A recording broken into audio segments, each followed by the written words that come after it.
Hello students, this is Rani ma'am from Unique Classes and welcome you again to your own channel, that is English with Rani ma'am. Okay, and now आज का हमारा session है that is idioms. Okay, I have been reading the comments of all my viewers and many of my viewers from South India. They have requested in fact, ma'am please speak in English as well. So no doubt I'll be speaking in English as well. Okay, तो Hindi English दोनों में चलेगा. I can understand कुछ को दिक्कत भी आ रही होगी. इधर मैंने बहुत ज़्यादा ही हिंदी बोल दिया है लास्ट के वीडियोस में. हिंदी तो बोलना ही है but will be doing both in English as well as in Hindi. ठीक है, अल्टीमेटली आई वांट कि फ़ायदा सबके पास जाए. ओके चलो, आज का हमारा सेशन है दैट इज़ इडियम्स. और इडियम्स का पहले भी आपको दो कलरफुल इडियम्स गए. कलरफुल इडियम्स में एक ब्लू कलर का गया है. ठीक है, there is one blue colour गया है. और भी कोई कलर का गया है? नहीं, एक ब्लू कलर का गया है आई थिंक. और अभी नहीं गया, अभी और भी जाएगा. ओके, ब्लू कलर इडियम्स है. नो दो, आई रिमेंबर दो इडियम्स गए. एक ब्लू कलर का गया है और एक रेड वाला गया है. ओके, रेड वाला इडियम्स है, ब्लू वाला इडियम्स है. एंड आज का इडियम्स है हमारे वाइट कलर. एंड स्टूडेंट्स बोल रहे हैं कि मैम जो कलर का इडियम्स करवाओ उसी कलर की साड़ी पहन के आया करो. बट ठीक है, आज मैं थोड़ा सा मिसमैच हूँ. ओके, टुडे आप थोड़ा मिसमैच हूँ. ग्रीन कलर का इडियम्स नहीं है आज, तो हमारा वाइट कलर का idioms. Okay, we have white elephant. White है, black and white to show white feather, white lie, white collar job, wave a white flag, as white as ghost और as white as sheet. चलो पहले तो चलते हैं. White elephant very commonly asked idiom है, बहुत बार exams में पूछा गया. वाइट एलिफेंट किसे बोलते हैं? White elephant are the things which are very costly. ऐसे चीज़ों के लिए बोलते हैं ना. White elephant is referred to things which are very costly but useless. ठीक है, तो वाइट एलिफेंट वो चीज़ें होती है जो बहुत महंगा होता है बट बिना काम का नहीं, कोई काम का नहीं है वो. ठीक है, यूजलेस है. This is very costly, very expensive. कुछ ऐसे चीज़ें the things which are very expensive, वो जो बहुत महंगा है बट कोई काम का नहीं है. तो जनरली वाइट, घर में हमारे पास कुछ ऐसे चीज़ें भी होते हैं जो बहुत महंगा होता है and we people have purchase. उसे खरीद तो लिया है, महंगा खरीद लिया है बट वो कोई काम का नहीं है, दे आर यूजलेस. तो white elephant means things costly, expensive but useless, कोई काम का नहीं है. ओके, अनप्रोडक्टिव, आपके कोई काम का नहीं है बट यूजलेस और अनप्रोडक्टिव. वो चीज़ है जिसको खरीदने में आपने पैसे तो बहुत लगा दिए बट आपके कोई काम का नहीं है. जैसे लिख दिया, एक सेंटेंस बना दिया मैंने सपोज कोई महंगी कार खरीद ली और मेरे कोई काम का नहीं है, तो the car is a white elephant for me. जैसे गवर्नमेंट ने कोई बहुत भव्य बिल्डिंग खरीद लिया ऑफिस बनाने के लिए बट गवर्नमेंट उसे नहीं यूज़ कर रहा, कोई काम का नहीं है, तो वो बिल्डिंग हमारे गवर्नमेंट के लिए वाइट एलिफेंट बन जाएगा. The car was a white elephant. सफ़ेद हाथी. सफ़ेद हाथी मतलब वो चीज़ जो महंगा है बट कोई काम का नहीं, उसका कोई काम ही नहीं है. नेगेटिव सेंस में यूज़ करते हैं. The car was a white elephant for him. जो कार उसने लास्ट ईयर खरीदा वो उसके लिए white elephant.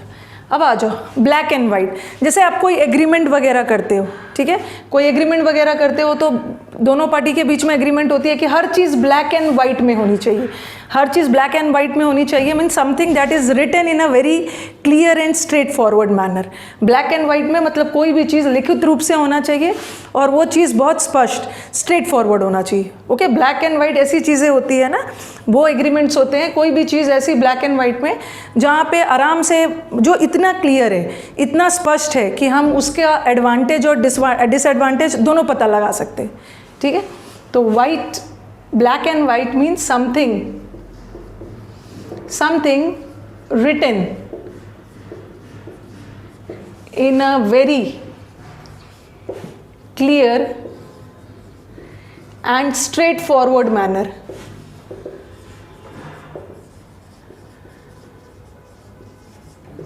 Okay, black and white वो चीज़ें होती है समथिंग रिटन और एक्सप्रेस्ड.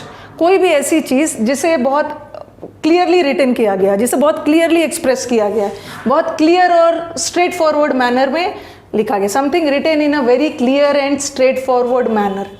कोई भी चीज़ बहुत स्पष्ट एक्सप्रेस है, पता चल जा रहा है कि दोनों के बीच में, मतलब कोई चीज़ का डिसएडवांटेज वो इतना क्लियर है कि हम दोनों का एडवांटेज और डिसएडवांटेज दोनों पता लगा सकते हैं. ठीक है, और इसका मैं आपका एक एग्जाम्पल बना दे रही हूँ. The agreement the agreement was in black and white, जो समझौता, जो एग्रीमेंट किया गया था वो ब्लैक एंड वाइट था, मतलब इतना क्लियर था कि वो सबके लिए स्पष्ट था, स्ट्रेट फॉरवर्ड था, उसमें कोई भी चीज़ छुपा हुआ नहीं था, सब चीज़ क्लियरली मेंशन था। ओके, तो हमने अभी 2 इडियम्स किया, एक white elephant, white elephant is सफ़ेद हाथी, ऐसा चीज़ जो बहुत महंगा तो है बट कोई काम का नहीं है। उसी तरह ब्लैक एंड वाइट, कोई भी चीज़ लिखित रूप से या कोई भी चीज़ को ऐसा एक्सप्रेस किया गया है कि उसमें कोई चीज़, उसमें कोई डाउट है ही नहीं, कोई भी चीज़ बहुत स्पष्ट रूप से, स्ट्रेट फॉरवर्ड रूप से स्पष्ट किया गया है। तो हमारा जो एग्रीमेंट था वो ब्लैक एंड वाइट में था। इसका मतलब क्या था कि एग्रीमेंट वॉज वेरी स्पष्ट, the agreement was very clear and straightforward. ठीक है, अभी मैं थोड़ा सा रब करती हूँ so that we can make some space, थोड़ा सा स्पेस बन जाए। सेंटेंस से करना ज़रूरी इसलिए भी है ताकि आप स्टूडेंट्स को क्लियर भी हो जाए।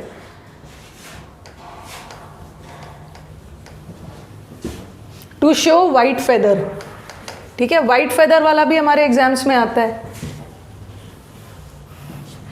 वाइट फेदर दिखाना, वाइट फेदर दिखाना मतलब ऐसा भी आपने सुना होगा, जैसे वाइट होना भी, वाइट होने का मतलब क्या होता है, वाइट होना मतलब डर से फीका पड़ना। ठीक है, वाइट कलर को हम कभी कभी, ठीक है, वाइट कलर को शांति के लिए एसोसिएट करते हैं। ठीक है, जब भी पीस के लिए हम कुछ बातें करते हैं तो उससे वाइट कलर एसोसिएटेड है, बट कभी कभी वाइट कलर ना वीकनेस के लिए भी करते हैं। ही हैज़ टर्न पेल, जैसे फीका पड़ जाना, डर से फीका पड़ जाना। तो to show white feather, white feather दिखाना मतलब टू बिहेव, डरपोक की तरह बिहेव करना, to behave in a cowardly manner. Cowardly मैंने आपको प्रीवियस वीडियोस में बताया भी था कि कॉवर्डली एडजेक्टिव, मैनर नाउन है, डरपोक की तरह बिहेव करना। ठीक है, तो टू शो वाइट फेदर का मतलब होता है डरपोक की तरह बिहेव करना, to behave in a cowardly manner. इसका एक सेंटेंस बना देती हूँ। से मैंने लिखा, don't show white feather, don't show white feather, fight for your rights, अपने अधिकारों के लिए लड़ो, फाइट फॉर योर राइट्स, अपने अधिकारों के लिए लड़ो, कायर की तरह बिहेव नहीं करो। Okay, to show white feather. और वाइट लाई, वाइट लाई का मतलब हिंदी में मत ट्रांसलेट कर लेना, वाइट लाई का मतलब सफ़ेद झूठ। ये सफ़ेद झूठ नहीं है, उससे बिल्कुल अलग है। हम इंडियंस में यही गलती करते हैं, हम इंडियंस डायरेक्ट हिंदी से English we people do. White lie का मतलब सफ़ेद झूठ नहीं है, a lie, a small lie, a harmless lie which you speak, which you not speak, a harmless lie which you tell to avoid hurting someone. एक छोटी सी झूठ आप बोलते हो जो वो नुकसानदायक वाली झूठ नहीं है, वो झूठ बोलते हो ताकि दूसरे को आप हर्ट ना करो, दूसरा बुरा ना माने। इसलिए कभी कभी नो डाउट झूठ तो खराब ही होता है, बट कभी कभी झूठ अच्छा भी होता है। ऐसा झूठ जिससे दूसरे दुखी ना हो, दूसरे हर्ट ना हो, तो वो झूठ तो बोला जा सकता है। ठीक है, तो वाइट लाई का मतलब ये मत सोच लेना सफ़ेद झूठ, अरे तुम तो सफ़ेद झूठ बोल रहे हो, बहुत बड़ी झूठ बोल रहे हो, ये छोटी वाली झूठ है। अ स्मॉल, ठीक है, this is for my English वाले students from south. A small but a harmless lie told to avoid hurting someone. Okay, छोटी सी जो झूठ नुकसानदायक नहीं है, जो आप बोलते हो ताकि दूसरे हर्ट ना हो। तो इसका एक सेंटेंस बना देती हो, स्मॉल और हार्मलेस लाई, लाई लिख दिया यहाँ पे, छोटी सी झूठ जो बोला जाता है ताकि दूसरे दुखी नहीं हो, दैट इज़ अ वाइट लाई। से लिखा, I told a white lie for not attending the party. किसी कारण से मैं पार्टी अटेंड नहीं कर पाई और मैंने होस्ट को वाइट लाई बोला। ठीक है, एक ऐसी छोटी सी झूठ बोली जो जिससे ना उसका नुकसान हुआ ना मेरा नुकसान हुआ, बट ठीक है, सामने वाले का सेंटीमेंट, सामने वाले की भावनाओं को कोई ठेस नहीं पहुंचा, वो हाई हार्मलेस है। ठीक है, तो टू शो वाइट फेदर हमने किया क्योंकि रब करते जा रही हूँ। ओके, ताकि हमारा स्पेस क्रिएट होते जाए। वाइट फेदर दिखाना मतलब कायर की तरह बिहेव करना, to behave in a cowardly manner. Don't show white feather, fight for your rights, अधिकारों के लिए लड़ो, कायर की तरह बिहेव मत करो। और वाइट लाइफ, छोटी सी लाई जो आप बोलते हो ताकि दूसरे हर्ट ना हो। ओके, चलो अब आ जाओ वाइट कॉलर जॉब। आपको याद होगा, अगर आप ब्लू वाली इडियम्स देखोगे ना तो वहाँ पे मैंने एक ब्लू कॉलर जॉब भी डाला है। ब्लू कॉलर जॉब में डाला है जो मजदूर वाले जॉब होते हैं, लोअर क्लास वाला जॉब होता है, ठीक है, मीनियल वर्क, जिसे ठीक है एवरी जॉब इज़ वर्दी, हर जॉब को रिस्पेक्ट की नज़र से देखना चाहिए। लेकिन वाइट कॉलर हमारे सारे आप स्टूडेंट्स भी चाहते हो कि एग्ज़ाम क्रैक करके हमें वाइट कॉलर जॉब मिले, ठीक है। ब्लू कॉलर जॉब जो हमारे वर्कर्स करते हैं, ठीक है, छोटी जॉब जो जिस जॉब का स्टेटस बहुत ज़्यादा हाई नहीं हो, और ये तो हमारा वाइट कॉलर जॉब है। Blue colour is menial jobs, white colour job, इसका लिख रही हूँ मीनिंग, अ जॉब, जैसे ऑफिस वर्क में, ऑफिस में बैठ के मैनेजेरियल वर्क करते हो, that is your white collar job. A job which requires great managerial और professional skills. Okay, office work जो होता है वो आपका वाइट कॉलर जॉब है।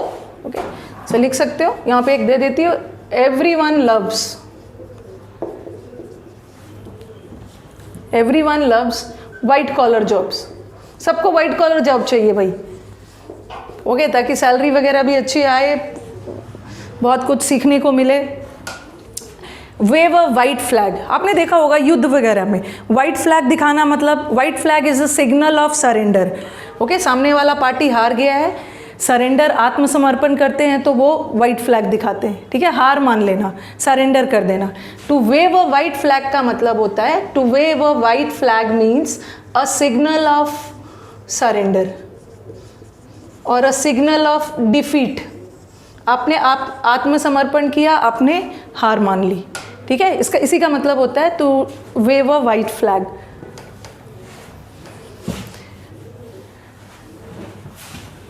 इसका एक सेंटेंस बनाती हूँ, जैसे द सोल्जर्स, सैनिकों ने हार मान ली, the soldiers waved the white flag, white flag दिखाया, मतलब आत्मसमर्पण कर दिया, हार मानकर आत्मसमर्पण कर। Okay, this is wave a white flag. Now last 2 words of idioms related to white.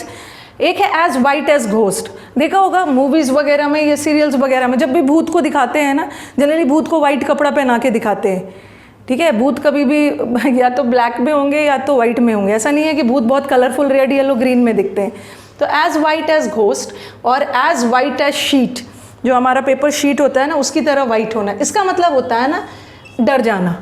Okay, पेल, पेल मतलब फीका पड़ना, टर्न पेल विथ फियर, कोई भी शॉक से, कोई भी डर से फीका पड़ जाना, उसको बोलते हैं एज वाइट एज घोस्ट। दोनों का मतलब सेम है, एज वाइट एज शीट और एज वाइट एज घोस्ट, दोनों का मतलब होता है डर से फीका पड़ जाना। ओके, बहुत ज़्यादा डर जाना, जैसे घर में चोर देख के she looked as white as ghost, she looked as white as ghost, ghost की तरह, भूत की तरह वाइट हो गई है, मतलब डर गई है। When लिख दो, she looked as white as ghost on seeing the burglar। Bugler किसे बोलते हैं? चोर को, ठीक है, ऑन सीइंग द बगलर। और यहाँ सीइंग गलत नहीं है, क्योंकि मुझे पता है बहुत सारे हमारे स्टूडेंट्स ये दिमाग में बिठाए हुए होंगे कि मैम सी का तो ING सीइंग नहीं बनता है। मैंने यहाँ सीइंग को एज ए जेरेंड यूज़ किया है, ठीक है, तो इसको गलत मत समझ लेना। She looked as white as a ghost on seeing the burglar, चोर को देखते साथ डर से एकदम फीका पड़ जाना, ठीक है। और एज वाइट एज शीट का भी ठीक वही मीनिंग है। ओके, तो चलो आज तो हमने कलरफुल इडियम्स में 3rd इडियम कवर कर लिया है, ब्लू किया, रेड किया, वाइट किया।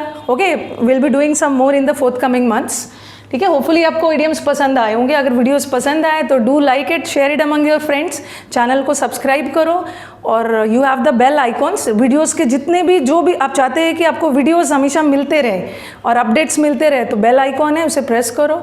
और कमेंट्स तो आपके वैल्यूबल है ही, और I request all my students कुछ हेल्दी कमेंट्स करें सब, ठीक है। अननेसेसरीली अभी एग्ज़ाम का टाइम है, टाइम वेस्ट नहीं करना है, सीधा वीडियो पे फोकस करना है, ठीक है। चलो अब मिलते हैं नेक्स्ट सेशन में। Thank you.